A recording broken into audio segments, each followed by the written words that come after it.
Dr. Kevin Christie, thanks for coming on Move It Fix podcast. My pleasure. I've listened and heard your podcast for quite a while now, and it's exciting to be a guest. Well, I appreciate your time and for making space in your schedule to come on. So, it's interesting. You've been a clinician for 15 years?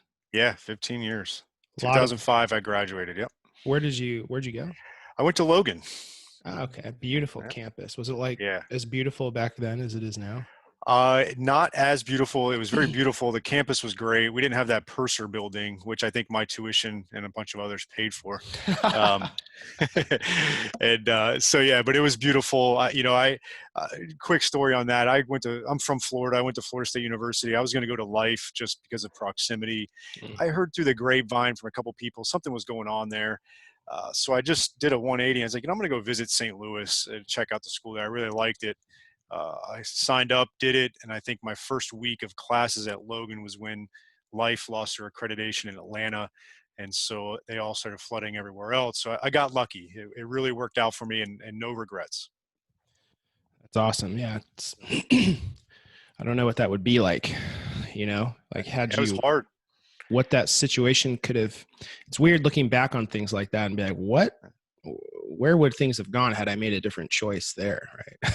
Yeah, no, absolutely. One of my good friends ended up being my classmate because he left Life in Atlanta, and it was, these people, some of them had just signed an apartment lease for a year, like that month, and they had to get out of that. They had to get a new class. And if you were like a try-5 or something like that, you had to hope all your credits came over to Logan or whatever school you went to. So yeah, it was not easy for those folks.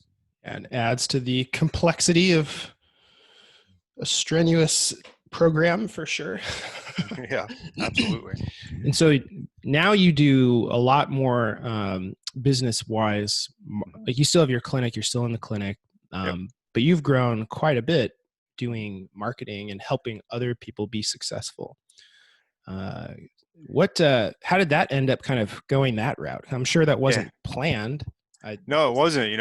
I was just a little bit of background when I was in school. I really wanted to deal with sports. I worked with the athletic programs at Florida State. I went to Logan really knowing I wanted to work with athletes. I got mixed in with MPI, Motion Palpation Institute, and that really guided me along the right path. And I was big into golf. So I was one of the first to get TPI certified. I got ART certified. I did all that stuff, and I came to South Florida in 2006. And I just was working with local athletes, and I was all clinical, like really just dove all in. And then what ended up happening was 2010, I opened up my own practice by myself, and it went really well. And I didn't really know what I was doing, other than the fact that I got out and networked a lot. I did a lot of public speaking around injury prevention for runners, triathletes, golfers, gyms. I mean, CrossFit had just kind of opened up a couple years prior to that. And so I really was doing a lot of stuff. But I realized by 2013, money was coming in. So I had a tale of, at least it wasn't a cash flow problem. I had money coming in and we were growing, but I started to realize my inefficiencies in business.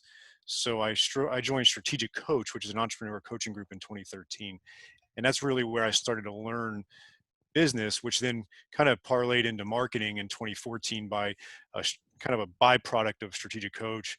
And I just really dove into the marketing as well and applied that to the practice, and it really helped.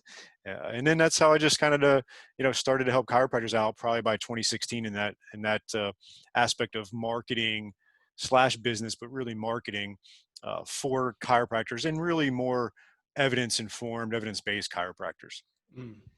It's such in healthcare and in wellness and all these things, like there's such a taboo around marketing.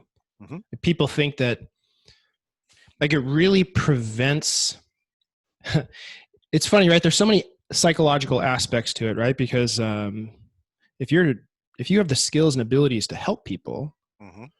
You should try to help as many people as you can.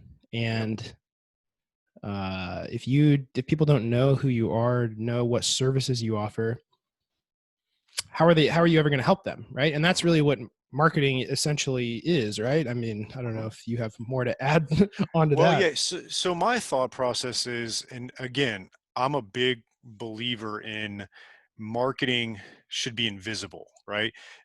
People should not feel like they're being marketed to. Okay, and I think you can do that. I know you can do that. That's what I've done, and I've helped a lot of other chiropractors do that, to where you're essentially a leading educator in the community, whatever your community is, right? If it's local, you know, I've talked to some other people in the chiropractic, physical therapy, fitness world that are more global, right?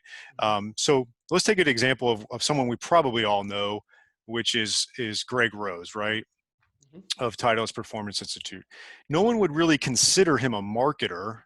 He's not a, you know, not someone you would put on this kind of platform as a marketer, but he's probably one of the best there is in that space, right? And but he started it with the substance, right? Like, a lot of people get a bad reputation, a lot of chiropractors especially, because they're, you know, they're more sizzle than steak, right? There's really all this fancy marketing, but there's really no substance to them as an actual practitioner. Whereas Greg Rose was practitioner, and obviously the substance is there, and then he's layered on really good exposure and good education, and, you know, videos and blogs and the website and all the things they have going on. Obviously there's a lot of money behind what they've got going on, but he really started that with Advantage Golf in Maryland, right? People forget that. Like, it wasn't, he just didn't graduate chiropractic school and get hired by TPI. Like, he started this and was so good at it that it transcended the actual profession of chiropractic, right? And so that's what I want chiropractors or physical therapists or any of your audience, fitness people, listening to this, is to think of that in your community. And maybe some of the folks listening are bigger than just their community, but start thinking of that. Like, how can you be a leading educator in your community and provide value consistently, and people will be attracted to you and your practice that way. So it doesn't have to be that kind of push marketing where you're just like throwing a bunch of stuff on the wall and hoping that it sticks, and you're trying to convince people instead of compel them, right? So that's my whole thing, is like content marketing, become an educator, and really have a clear message that resonates with them as you do it. And then have the substance where you can really provide the service or the product or whatever that you're selling. Mhm. If you have, like you said, if it's all sizzle, it's all fancy, and then you aren't really helping people, Mhm. I mean, that can't last, right? It's a burn and churn. It's a burn and churn kind of reality for those types of people, where, you know, they're the ones that need to have like 65 new patients every month because 60 of them are not really happy. So, right. And they have to go to all these little like outdoor fairs and like just really try to convince people with low hanging fruit of like $27 for full exam. Like, all those tactics that we've all seen that are distasteful. There's a reason why they do that, because they don't have that substance. And I mean, in some ways, it can hurt it's like bad. I shouldn't say bad, but it could be potentially bad on multiple levels, right? Like, it leads to churn and burn, and that's probably very fatiguing to run your business that way. Mhm. But it also kind of creates this cheesiness around the profession. Oh, that's one of the biggest problems we have in Right. chiropractic. Yeah, and that's one of the things that I'm trying to get as many chiropractors as possible to try to do this level of marketing, because it is elegant, and they are practitioners first. It doesn't mean you can't have good marketing. So you said that you focus on content and Hmm. being a leader in the community. What does that look like in like Yes. practicality? Well, it could be online or it could be offline, right? So content is just or content creation is just creating anything of content. Like, Netflix is content. God, they're Amazon making so Prime. many things. I just saw on Yeah, Netflix. They have new show after new show, new movie, new movie. It's like yeah. they are a content powerhouse, aren't Oh, they? or huge, Yeah. yeah. Or like, so let me give you even a cooler example. Let's take Disney, right? Mhm. A lot of people do not realize that the Disney movies and the Disney theme parks are essentially content marketing for their merchandise, right? So if they put out a movie called Frozen, right? Obviously they make money off that. There's no doubt about it. But think of really where they make just money hand over fist is think about all the parents and kids that are buying merchandise around Frozen. And then they repurpose a movie from 30 years ago, right? They bring it back and then all of a sudden they're selling a ton of merchandise. So it's just amazing what content can drive, and it's really the fuel of your marketing. And you're seeing these companies do that on a grand scale, obviously. Mm. So let's say somebody who's listening, they open a practice a year or two ago with grand hopes that they'd open, they'd be crushing it, and they find that it's challenging to get new clients to grow their business, and they just don't really have a understanding of how to, because you said it earlier, it's the consistent delivery of the content that's really important. I think that's something to make sure not to miss, that you said consistent. Yep. So what does that look like? Like, how could that person start? What are some ideas for, maybe they hear content and they don't quite know, like, well, how do I make content? Where does that go? What does it look like? How do I know how do I know what to make? Yeah, you got to keep it simple, but I'm going to start with how do you know like what to make. First, you have to get really clear on your audience. You know, how do you want to position yourself in the community?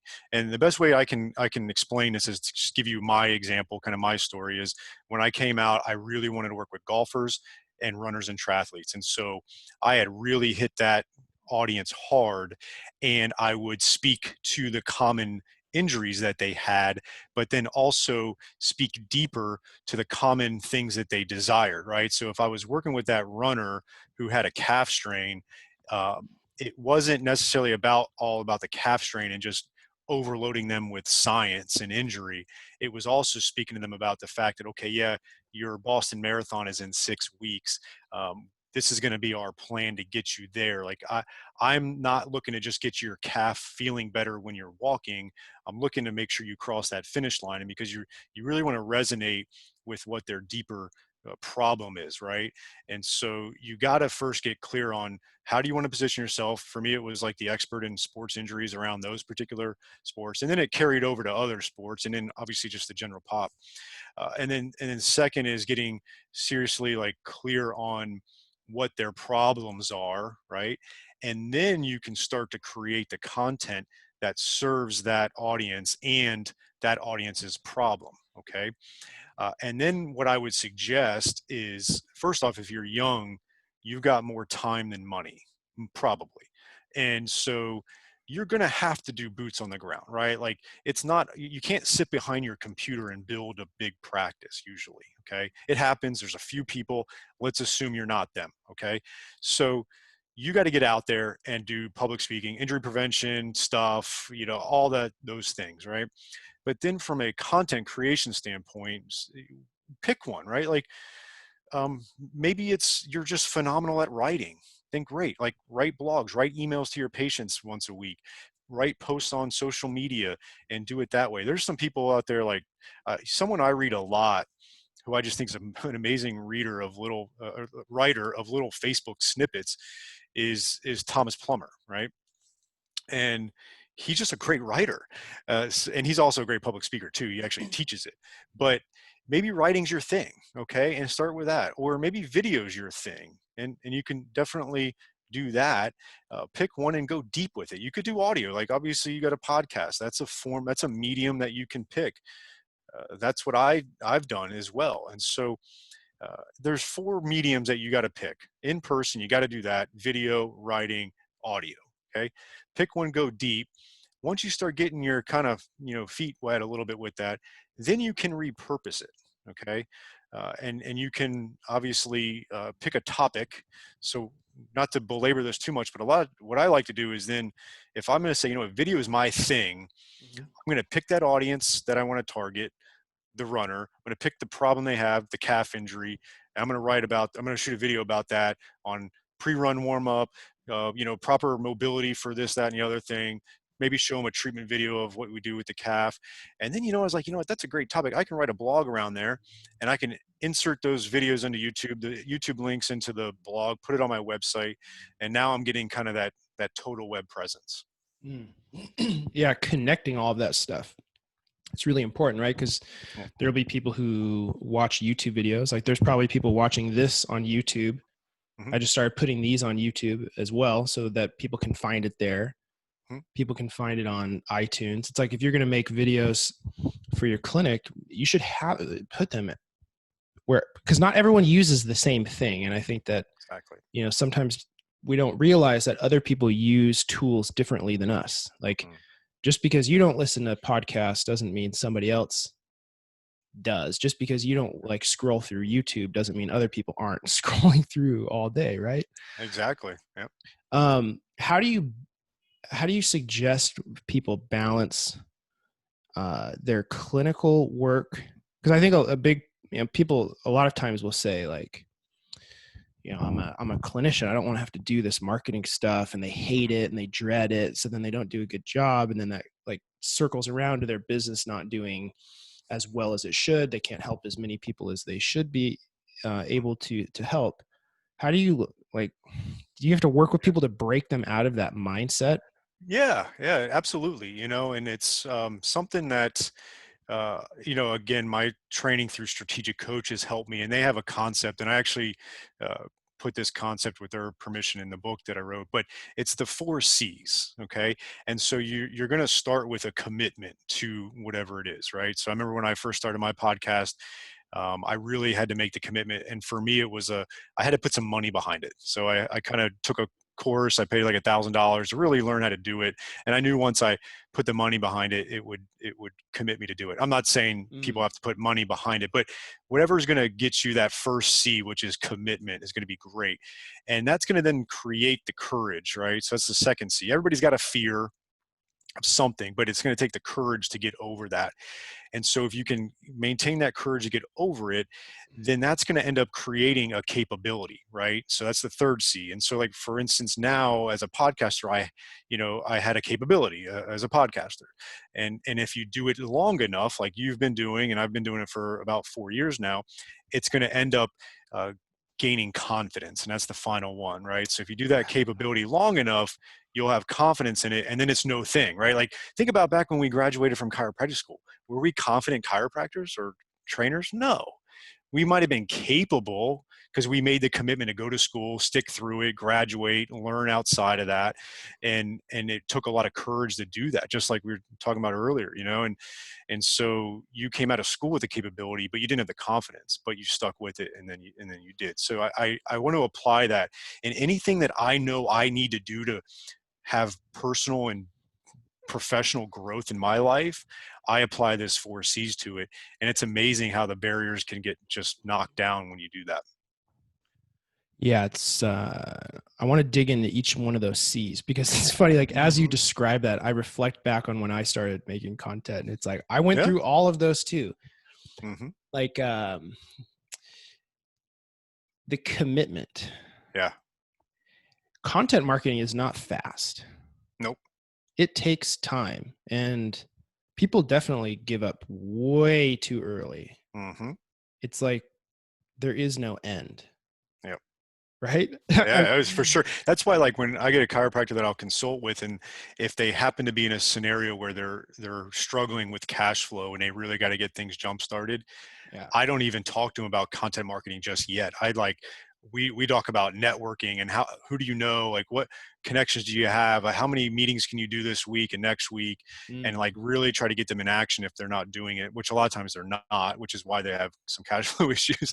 And so I try to get that going because the content marketing strategy is more of a medium and long term play, and then we layer on the content marketing for sure, and then when you do it consistently, you start to see the results. Yeah, it's like, if you're a lot of times we can be reactionary.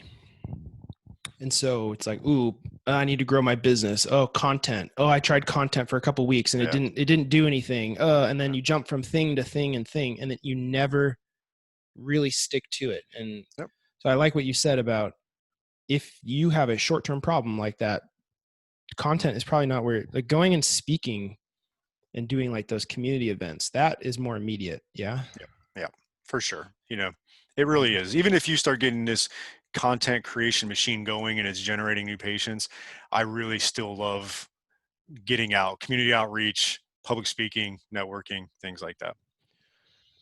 A lot of times people also struggle with like, why should I create content? There's so many people already creating content. Yeah. How am I any different? What's the point? What Mhm. do you what are your thoughts on that? Because I think that Well, happens all the time. yeah, usually what the first mistake that person's judgment is having is that they might be on Instagram or Facebook or whatever, and they see a bunch of people um, posting good content. But what they're not realizing is that a lot of times those people are in your feed, but not the members of your local community's feed. And so you got to just think that you're targeting your local audience, and that usually should help out. And then how do you how are you different? Like, what's your unique selling proposition in the community? We have a lot of competitors, right? Like, so me as a quote unquote sports chiropractor, chiropractors aren't my only competition. It's physical therapists, it's orthopedists, it's primary doctors, it's anybody that anybody would go to with some kind of musculoskeletal injury or pain. But I don't necessarily try to like compete with all of them. I just really made sure that I defined my unique selling proposition, what makes me different, how I want to position myself in the community, and then target those audiences. And when you do that, you'll start to see the results, and you're not really competing with everybody else.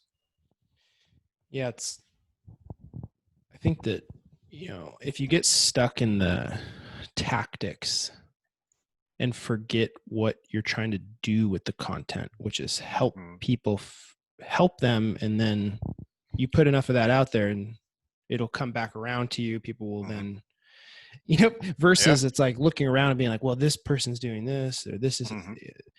it's the focus there. So it's such a psychological barrier.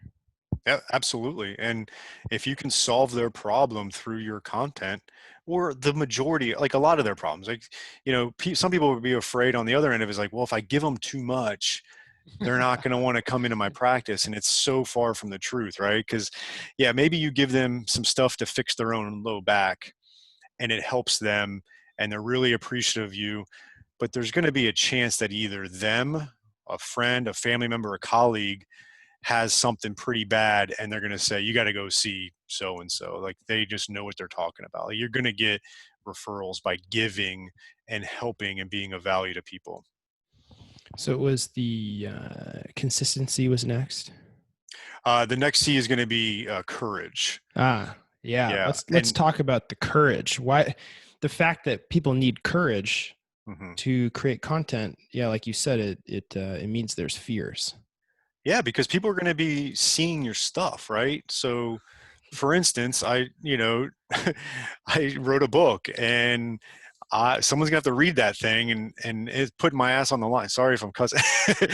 Putting my confidence on the line there. It took a lot of courage to do that. Or some people getting in front of a video camera or public speaking. It takes courage to definitely do that. Or it may just take courage to find the time and stick with it, right? I get it. It takes that to do it. But the problem I see is that so many people, they know they need to be doing it, right? Like, they know in their heart of hearts they need to shoot video, or they need to send an email a week to their patient or client list. They need to have a YouTube channel. Like, they know this stuff, but they can't get to that commitment and courage phase to do it, and they end up, honestly, not ever getting to that capability phase.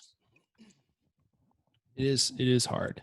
Yeah. I would imagine writing a book is quite challenging. It's not a Yeah. blog post where you can go edit it later. And Yeah. No, what was it's what was that? So tell me about we briefly before we started recording talked about the book, but yeah. tell me more Um, about it. I'm curious. I'm excited. It's called Doing It Right, Modern Chiropractic Marketing, and Parker University is actually publishing it and distributing it. And, they've provided the editor. So that was the one thing where I had this book in my mind for a while, right? Like, I knew I had a book in me, but I was fearful of the editing process, not the writing. Like, I've written a lot of blogs. I'm not a great writer. I'm efficient, but it was going to be that editing part of it where I was like, okay, that's going to be a huge problem for me. And so I actually just posted in my closed Facebook group, is like, does anybody know of a book publisher that would be interested in this type of thing? And by chance, Dr. Bill Morgan's in my Facebook group, and he reached out to me saying that they think they could be interested. And that was a great thing, because I knew that was going to take a lot of the capabilities that I didn't have and do it for me. And so that helped kind of get me the courage to actually do it. So sometimes, ironically enough, we can circle back around. Sometimes for you to get the capability of something, you need to outsource the capability from somebody else, right? Does that make sense? Yeah. Or like going back to the podcasting, when I started my podcast, I knew if I had to do anything tech related, I'm terrible at tech.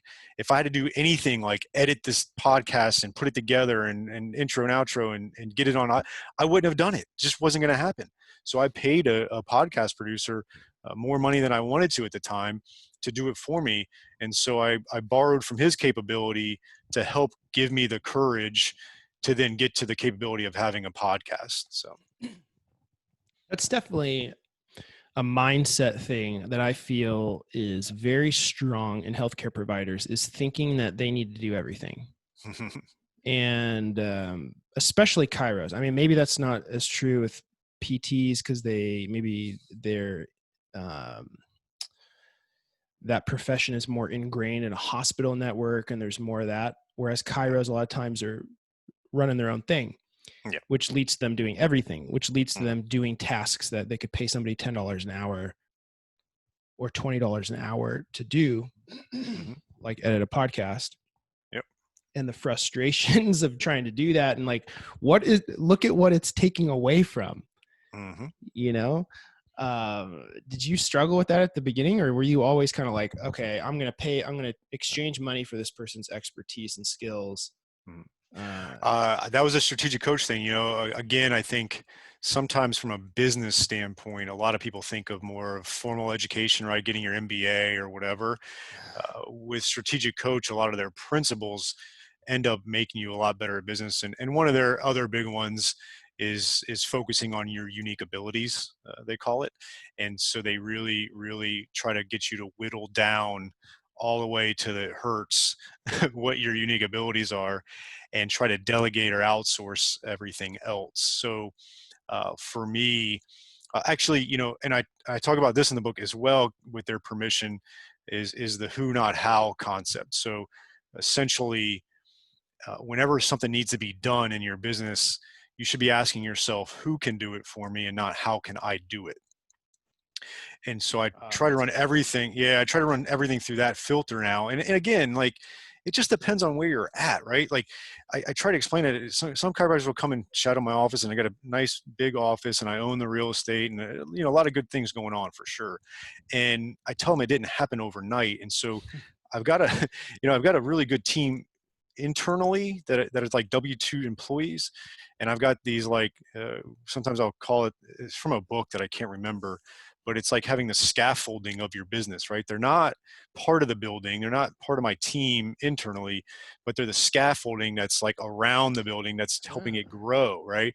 So you have a scaffolding around your business that you have, and then, you sometimes can move on from them. No problem with that. It's a lot easier than moving on from an employee. But to answer your question is, like, I just got really good at getting people around me to be my who's versus me doing it. And there's a lot of things I hate doing, but my business, whichever one you're talking about, has that capability because I've outsourced it. And it took time to have the finances to do that, right? So yeah, that was going to be my follow-up question, is how, because that's such a struggle to start paying people to do things that you at the beginning. I mean, I struggled with this too. When I first started doing my videos, my podcast, I edited everything because I didn't have the money to pay somebody. But then when you start paying people, it's like, ooh, I'm going to pay you to do this, but I can do it in like 10 minutes. Yeah. I want to pay as many people as possible. And I can speak to that a little bit too, is that,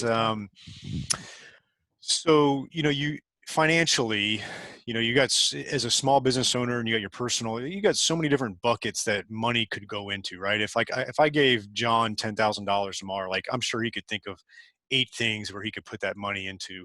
And so, and if you're, if you are married, or have a significant other that you live with and share finances with or whatever, you have to have those conversations with them too. But ultimately, you need to have an emergency fund. You need to have a sinking fund. And I work with a business manager, Christine Odell, who's still works with me. Again, she's part of my scaffolding. And so once my emergency funds were all set in place for my businesses, my sinking funds, which are, my strategic coach dues are $10,000 a year, and that's due in November.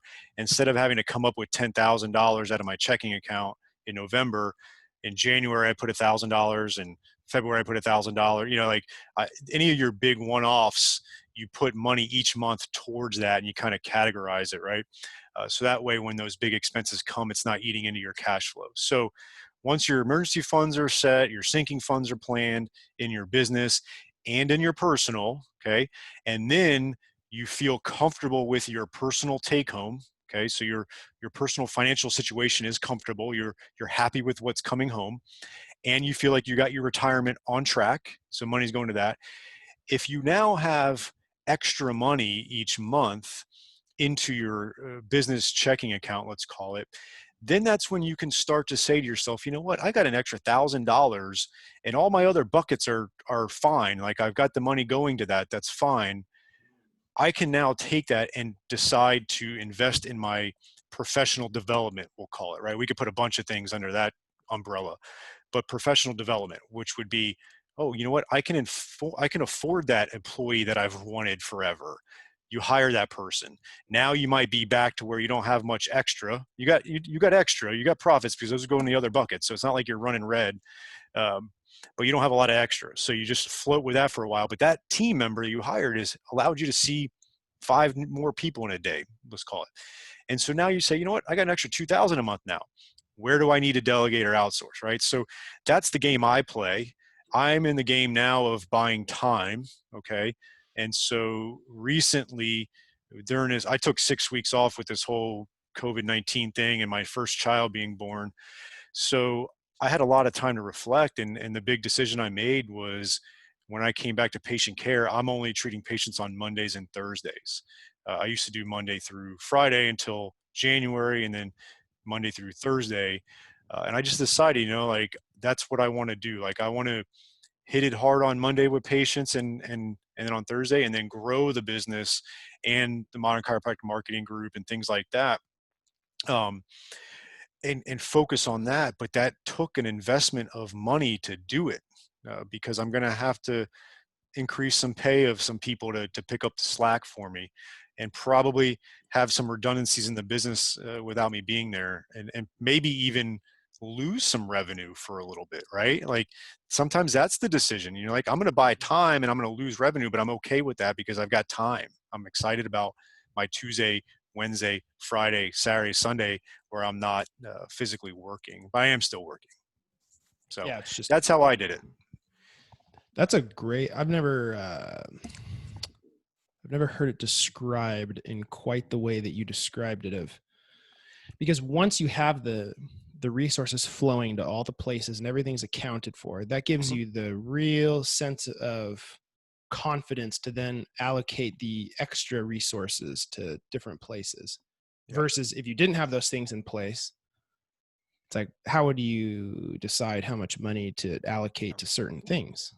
Oh, it's the biggest problem I see entrepreneurs have, even to the point where, when I talk to them about what can you spend on Facebook ads, they have no idea. And so I work them through a whole marketing budget and say, okay, let's kind of do what you and I just verbalized. Let's kind of do that as just for marketing, right? Like, if I always joke around with it. I was like, if you went to the poker table once a month, how much could you lose without really caring? Oh, $500. Okay, that's your marketing budget to start out with. It's like, because the first few months or so, it's probably not going to have an ROI, and I don't want you to go into cash flow negative early on. So that's kind of the question I'll ask to get an idea. Now, I don't want money to be burnt forever, but again, like you talked about earlier with content marketing, there's a little bit of a runway that's longer than some other strategies. Ooh, what else is in your book? I'm curious. Okay. Like you got me. Yeah. You got like. It sounds like there's a. I love reading books like the one that you wrote Mhm. because when you can compress 10 years or 15 years or I mean longer, right? Because obviously your experience accumulation didn't begin when you graduated. It Mhm. began before that. And you can read that book in maybe 5 hours, 10 hours. I don't know how long it is, and get all of that knowledge. Yeah, and it's exciting too because it's a book and a workbook, and that was one thing I wanted to Ah, make sure Parker was okay with is because I've got a handful of exercises that they can actually run through, like a marketing budget, right, mhm. or a marketing plan, and so I didn't want it to just be marketing theory, and that's a big problem I would say with a lot of marketing books where it's just marketing theory.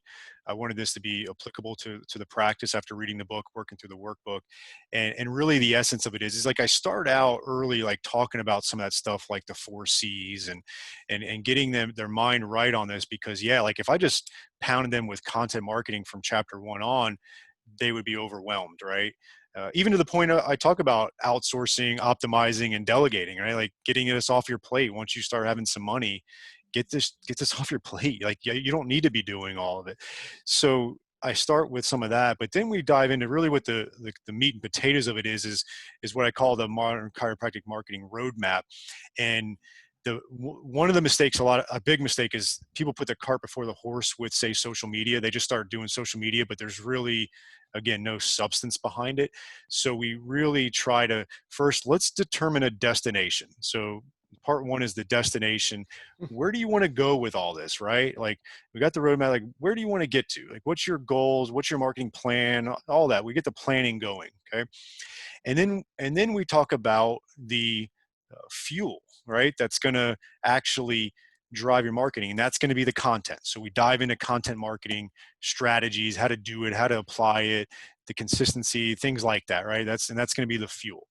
And then next is the GPS, which is where to get to. Like, how do you get to that destination? And that's going to be your messaging. So you have to have a clearly defined audience, like I mentioned earlier in this episode, in this podcast. And you also need that clearly defined message that is congruent with that audience. So that next part is really we get into messaging. And then finally, we talk about the vehicle. Okay. And that's the vehicle to get your content out there. And that's every distribution channel there could be, right? We talk about direct mail, we talk about Facebook, Instagram, YouTube, your website, email. Like there's a lot of ways to get this out there. But the problem a lot of chiropractors face is all they think about is focusing on the vehicle, the distribution channels, but they never really got the other parts down, and it just doesn't work, and it's frustrating. They burn a lot of money, so we kind of walk them through that roadmap. Yeah, it's tricky, right? Because the vehicles themselves can become, and they're kind of designed to be addictive, Yep, and it absolutely. and a lot of it's like, are you doing content marketing to get a lot of likes on your posts, or do you have right? That's probably Yeah, why I'm assuming at least partly you define where are you trying to go with this. yeah. It's easy to get started and realize that you just started doing stuff, but you had no idea what the trajectory was, Hmm. what the goal was, what the point was. Not just making content for the sake of making content, right? Yeah, absolutely. And I think what ends up happening when chiropractors see people on Facebook, I think one of two things happen. There could be others, but they either see someone who is more sizzle than steak and it turns them off, right? And they say, I don't want to do Facebook, I don't want to do Instagram, I don't want to look like that. That's some people fall into that category. And again, if that's you, I think if you have a really good content marketing approach, you're not going to be like that.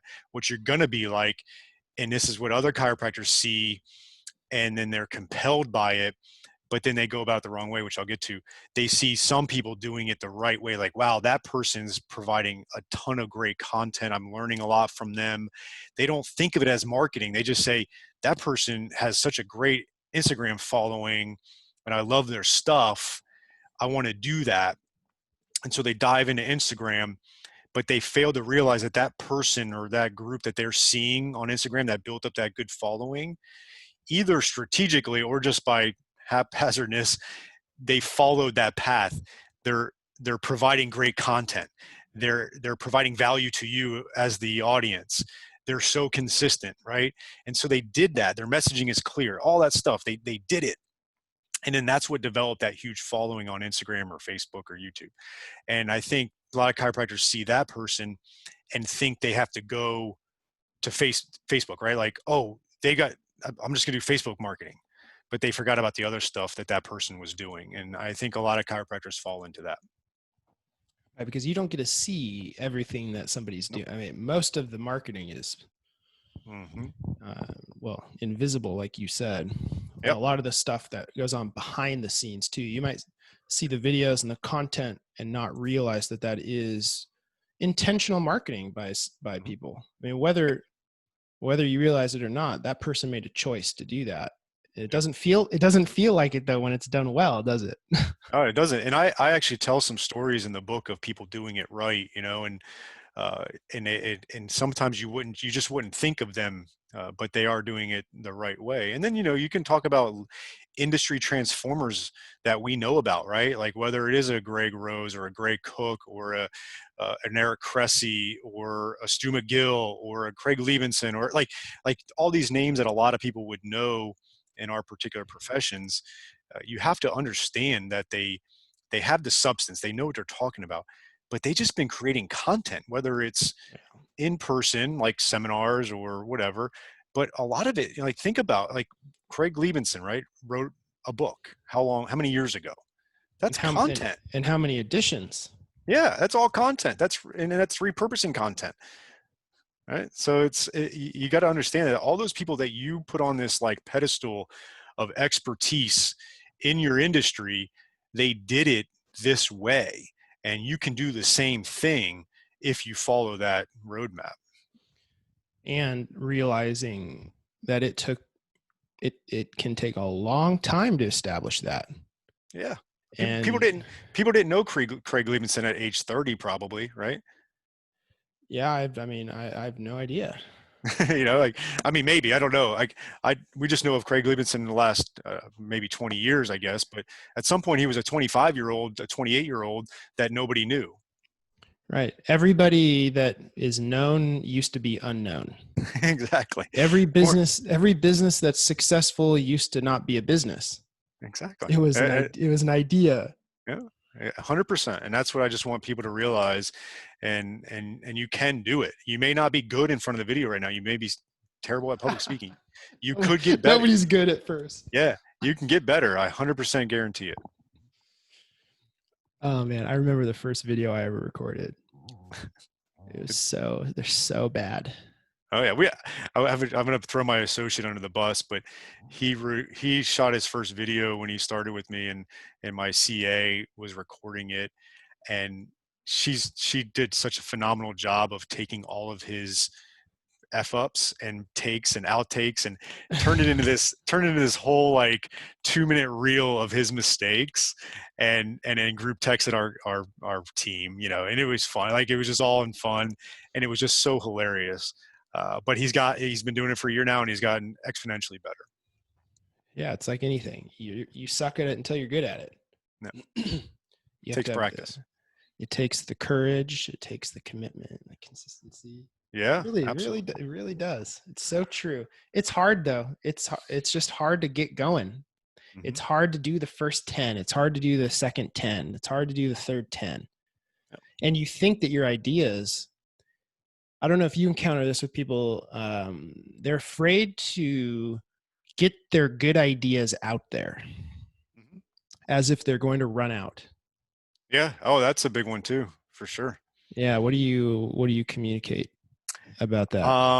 What ends up happening is you build upon that and you get momentum. And as you create more, you get this content momentum, and it spawns all these other like ideas, in my opinion. And we're in a benefit of, if you're treating patients or you're training people or whatever you're doing, you're going to have those patients are going to be your muse, right? Like they ask really, like they ask really good questions. They have really complicated or creative problems, and you tend to provide them with really good answers and solutions. So a lot of times I'll go over to my computer. I use Evernote a lot, and I'll jot down. I was like, oh, that's a good freaking question and topic. And so that could be an email I send out. I don't name any patients' names, but that could be the email that I send out was based on that little dialogue that patient asked and I answered. I would imagine that most chiropractic clinics are not regularly emailing their patient base. Oh, it's the best thing you can do. What is that? I never used to do that. Yeah. For my patients. I always did it for Movement Fix, like online stuff. So Yeah. I actually have no idea what you would even email out your patient base. Okay. Like, where would you start with somebody? Yeah, I recommend once a week. I recommend, highly recommend providing valuable content, not spamming them. If you provide them good content over time, you can occasionally run an ad or a promo, right? Or sometimes I'll do, if it's a big holiday, 4th of July, I'll send out a 4th of July email and things like that. But I'm going to tell a quick story with it, which I laughed about because so I live not too far from where Tiger Woods lives, like 35, 40 minutes. He has a restaurant up there by where he lives. And 4 years ago, I played golf up there with a buddy, and we had lunch at his restaurant. And I never been back, nothing like that. It's not close to where I live. I never got any emails or anything. COVID-19 hit, started getting emails from his restaurant every day because they were like trying to promote their takeout, right? And I just was kind of like laughing at it. It's like, you never cared before, right? Like you didn't give two damns before. Now all of a sudden shit hit the fan and you're emailing, right? And I think that was a big mistake a lot of people have made over. It's not like it's going to burn bridges, but it's just not going to be as effective. And so you got to get going at it now and provide a bunch of value so that if there is a time where you need to have a call to action, people don't really take offense to it and they're fine with it because they know you gave, and then, okay, you're asking a little bit. And so you got to get on it. You got to provide value. If you shoot the videos, put the video in an email, have a little like 2 or 3 paragraph with some bullet points, like synopsis of the video. And that's an email. Write a blog. That's an email. That great question the patient asked, that could be an email, right? So the content that you create then gets distributed through that vehicle of email to them weekly. And what that's going to do is increase your reactivations of people, right? So those people are going to be top of mind awareness consistently. And email is one of the best ways to do that. Yeah, like if maybe they haven't been in a while and their back is bugging them. If they haven't heard from you, they're not going to think of you. Yep. If you've been helping them via email and content marketing, then you're going to be the person that they like, oh, my back's bugging me, I'll go here. Yeah. Or even better, so there's three phases of marketing, right? And I talk about this in the book as well. There's new patient marketing. There's the patient experience, which is the time they contact your office to the end of their treatment plan. And then there is the inactive patient or client aspect. And if you target like I wouldn't say most, equal parts of my marketing is all three, but a big emphasis has been on inactive patients because what ends up happening is if they see your content consistently, not only is there a chance that they're going to come in, but if they're sitting at their desk and Mary's complaining of a headache, they're going to have a higher chance, even though they haven't been, John, who's sitting there, hasn't been in your practice in a year, there's going to be a higher chance he's going to look at Mary and say, oh, you got to go see my chiropractor, Bob. And they're going to increase the referrals to your practice from people that aren't even actively coming in your practice. And I think that's a big takeaway that people need to understand when you target people that know you, like you, love you, all those things. They don't need you right now, but if you stay top of mind, they're going to refer to you as well. What do you say to people who've never emailed out to their patient base and they're like, what am I supposed to do? Type, hey, so this is the first that's such a awkward first email when you haven't done it before, or if you did it and you took a year off and it's like, hey, here I am doing this again. Like, how do you? Yeah, I would actually go about it by doing an introduction of it and say, we decided we're going to start. We had a lot of patients love our content on Facebook or whatever, and we feel like we have a lot of great, valuable information we can provide you in your inbox. It won't be spammy. It's going to be actionable stuff that you can improve your health. We also have these other channels you can find our information. If you don't want these emails, again, I'm kind of making it short and sweet. You can make it a little longer, but if you don't want these emails, just simply unsubscribe here and you won't get any of them, right? So encourage them to unsubscribe out of the gates, but also encourage them to realize you're going to provide them with a lot of value. And then at the end of that, if they, that unsubscribe sentence I just mentioned, then you can say, and here's our first piece of content we're delivering to your inbox. And then that's the body of it will be the actual value. Okay. That would be my best recommendation. Yeah, that's a nice intro. Mm-hmm. So I think what you said about encouraging people to unsubscribe, and that might sound weird. Mm-hmm. Like, why do I want people to unsubscribe? I want as many subscribers as possible, right? Yeah. And what's your response to that? I know you want people on your list that want to be on there, and also don't take offense when people unsubscribe. It doesn't mean they don't like you. It just means, yeah. I used to, when I first started email back in like 2014, I was like, I can't believe Jody emailed. Like I thought she liked me, or like unsubscribed. I thought she liked me, but really what it is a lot of times. You went in and looked at Oh, specifically who. Now it's like, yeah. when's the last time you went in and looked at who unsubscribed? Like I don't do that. You're I trying don't look to at buy. any. You're trying to buy your time. You don't have time to do that. No, I don't do any of that anymore. And I just, if they want to unsubscribe, that's totally fine. And sometimes it's just they don't want their inbox inundated. They'll still probably come into your practice. It's not a big deal. So that would be something I would recommend, is don't take offense to someone that unsubscribes. Don't even look. Yeah, exactly. Because then what if they unsubscribe, but then they come back in and you're like, wait, I thought you hated me. You unsubscribed, but now you're here. Yeah. Yeah. Oh, absolutely. I've had that happen. Yeah. So yeah, don't sweat it. Don't sweat it. Yeah. It's good when people unsubscribe.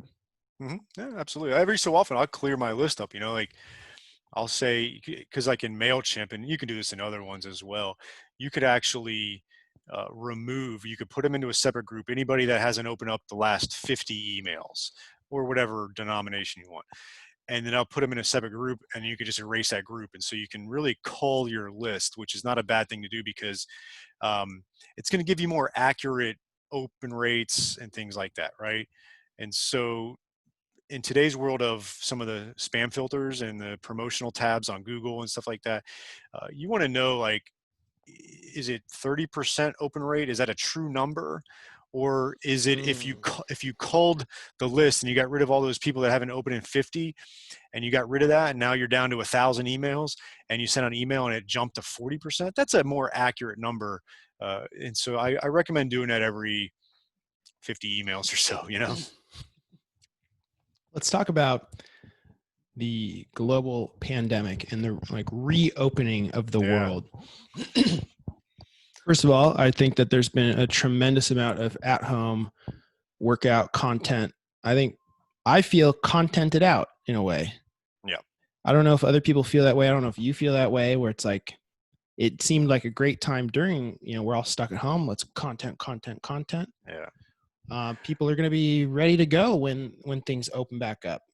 There's probably a lot of businesses that are there are obviously many businesses having a hard time, and the economy's going to take some time to churn back up. What do you suggest as a strategy for people who are maybe mentally feeling a little beaten up and to get rolling? Yeah. Obviously there was a lot of people creating content early on. It was like this return to glory for Facebook ads, because it was like cheaper and a lot of people were watching it. But then I do think people got content fatigue, right? That's a real thing. So part of the problem, and this is what I saw, was that a lot of people started creating content that didn't really cultivate an audience prior to that. Like they weren't really creating a lot of content before, or they didn't build up an audience or a tribe. And so they were trying to almost develop one, right? So again, going back to that Tiger Woods restaurant email thing, like they all of a sudden were trying to cultivate an audience and they didn't do it before. And so the take home really is like, okay, we've learned our lesson now. If you weren't doing it before, you got to do it now. Build up that audience.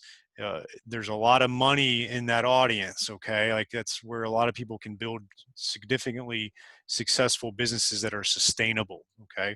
And I would say for my practice, the biggest strong suit was the fact that we've been building audience on our email list, on our Facebook, and on direct mail for a while. And so when we reopened, like we just basically, when it got bad and we actually closed our office for a month, we were providing content that was applicable. Like we changed, like I actually created this whole video series with another TPI fitness instructor. We spent a whole Saturday shooting videos around this thing, and we're gonna do a big golf campaign.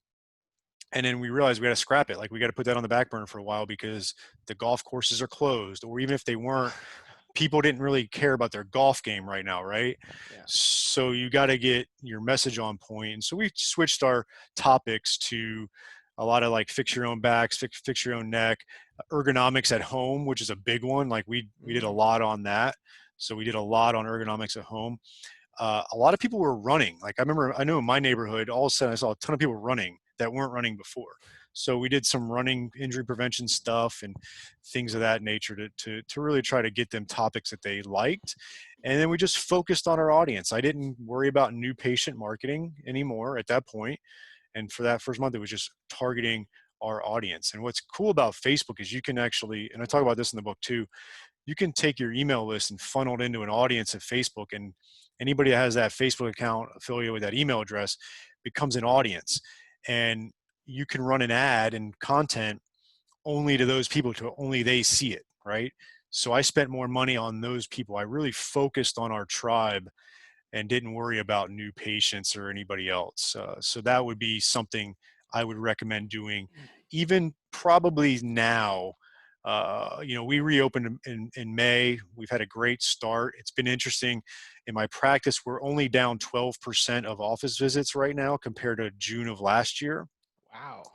But the interesting part of that story is we're down 40% in new patients. But our office visits are close, and it's really a testament to the fact that we focused inward so much on our audience and the people that already have been coming in our practice that once we did reopen, they wanted to come back in. And then we've had a lot of reactivations, and so what we're missing out in new patients, we're making up in reactivations. And it was really rewarding to see like a lot of that work that we've done over the years of building the audience served us well in this time of crisis. So not everybody has that right now, and I get that. So you can't retroactively do it, but moving forward, you can do this, because maybe it's not a COVID-19 next time. I'm in South Florida. It's hurricane. Like we always got to be prepared for a hurricane. Maybe it's an earthquake in your town. Like maybe it's something, right? Terrible economy. Insurance plan goes to crap, right? Like there's a lot of things that can impact a healthcare facility. And so if you have a tribe, you can really sustain a lot of those beatings. When you're describing the way that you took your patient email list, uploaded it to Facebook to get a custom audience so that you could then pay to show those people the content that you're making for free. Exactly. Yep. Is that how that's, I like that. So you go to shop for shoes at Zappos.com, right? Uh-huh. All of a sudden those shoes you didn't buy them, but you looked at them, and all of a sudden those shoes are in your news feed. Yeah. You're getting retargeted. Yeah, exactly. Yeah. So that's how they're doing it. Or then you bought those shoes. Okay. So that's what I just explained the first time was like a Facebook pixel on your website. Mm-hmm. And then let's say you bought those shoes, right? You're not going to see that same pair of shoes in your Facebook ad anymore. You might see other things, right? And they might be targeting because of email list. Because when you bought them, you obviously inputted your email. Right. Well, it makes me, the internet's so creepy. No. Oh, it is really creepy. Yeah. It's not as personal though as people think it is. It's like a line of code that it's not like somebody's watching you. I get I get comments on my ads sometimes where it's like, oh my gosh, I was just talking about my hips to my friend, and now there's a hip ad on for like a hip thing. And it's like, It's not like that. like if that was possible, it's not possible right now. Yeah. Yeah. Hopefully never, right? That would be, yeah, your phone was listening to your conversation and it recognized it and it put it into an audience. It happens. It happens. But, and then there's other things that I wouldn't recommend doing as a healthcare provider. Like, first off, none of this stuff is PHI, like personal health information, not a big deal. Like, it's not like that. Okay. So you don't have to worry about that. But from a healthcare, something happened to me recently that I wouldn't recommend you do as a healthcare practitioner. But I visited a site. We're going to buy a new mattress. And so I visited a site that like kind of graded mattresses. And it was an independent site. But then what I noticed was on my Facebook feed, I was getting all these ads from different types of mattress companies. And so my speculation would be is that they are giving the pixel information at a cost to those other companies. They're selling it. Yeah, so I wouldn't do that. I wouldn't ever, don't ever sell your email list. Don't ever give up your email list. Don't ever sell your like none of that stuff. Like, it's yours, protect it, protect your patients, don't take advantage of them, and really keep it all like really locked down. Yeah, there's ethical questions for sure when it comes to that. Mm-hmm. Yeah, you're at a higher standard. You're a professional. Like, hold yourself to a higher standard in all your marketing and business. That's just without a doubt. When you're doing marketing for a local market using content, are you doing anything? Because if you just take a video and put it up on YouTube, I mean, that's going to go to the whole world. Yeah. Are you doing anything in particular? I mean, you're obviously doing the stuff with the email list and using Facebook ads to show your content to those people. Yeah. Are you doing anything with new content that you're posting to try to get it to the local community more, or is it more through the email list and spreading that way? Well, that's what's good about Facebook and Instagram. Basically, when I say Facebook, just kind of piggyback Instagram. They own it, and you can run an ad, and it goes on both platforms.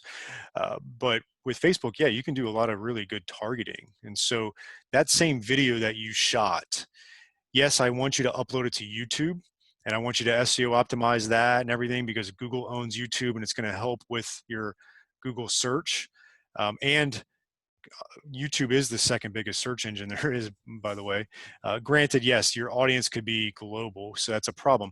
But then you're going to take that same video, not the YouTube link, but the same actual raw video, and put it on, like directly upload it onto Facebook as a post and or ad. And then that's where you can, like, what's great about Facebook is you can hyper target, right? And so now that video is hyper targeted to, like, let's say a 10-mile radius. You can target hobbies and psychographics and all that. The 1% lookalike is phenomenal. Do you know about that? The 1% lookalike audience? Yeah. Yeah. So it's like Facebook will find people in your radius that looks like your email list or looks like your Facebook pixel. And so it's amazing the targeting they can do. And so that's how you bring it back down. Yeah. And email's great as well. Direct mail's great. All that's fine. But that's a big difference between, say, YouTube and Facebook ads with your video content, is you can really hone in on Facebook where maybe you can't on YouTube. Yeah, because you have the feed, right? So you can figure out, like, look, I'm making this content for people who are active and between the age of 45 and 65 who live in this area. Let's put that out for people to see. If they find it valuable, it'll circle back. And if they need help, they'll come in. And I think that's where a lot of marketing seems like what we kind of talked about at the beginning, right? People feel like they're being manipulative. They feel like they're being tricky. Yeah. Like, I'm tricking people into buying this by proactively showing them something. Do you hear that from people too? Oh yeah. I mean, there's a lot of healthcare providers think they are above marketing. And I don't agree with that. It's not a mutually exclusive relationship, right? Like, you can be a very phenomenal clinician and be very good at marketing ethically, and again, elegantly. Yeah. Ethic marketing is helping give people value. Yeah. It's just that you get You know, money in return. it's that whole question that people like always try to, like, do you believe in what you do? Yes. Do you think it helps people? Yes. Why don't you want more people to know about it? You're right. And that's what marketing is. Yeah. It's not tricking. No, you have a great product, great service. Get people to use it. Change their health, especially health, right? Like we sit here on our pedestal, talk about how unhealthy America is, which it is, and all that. But then what are you doing to try to get more people healthy? Right. Opening Scratch up, you. yeah, put a shingle up and hope that people call.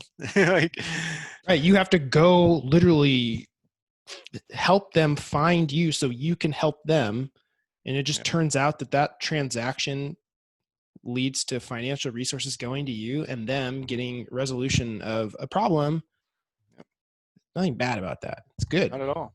And more money you have coming in, the more freed up you are to focus on even creating better content, and you get better reach.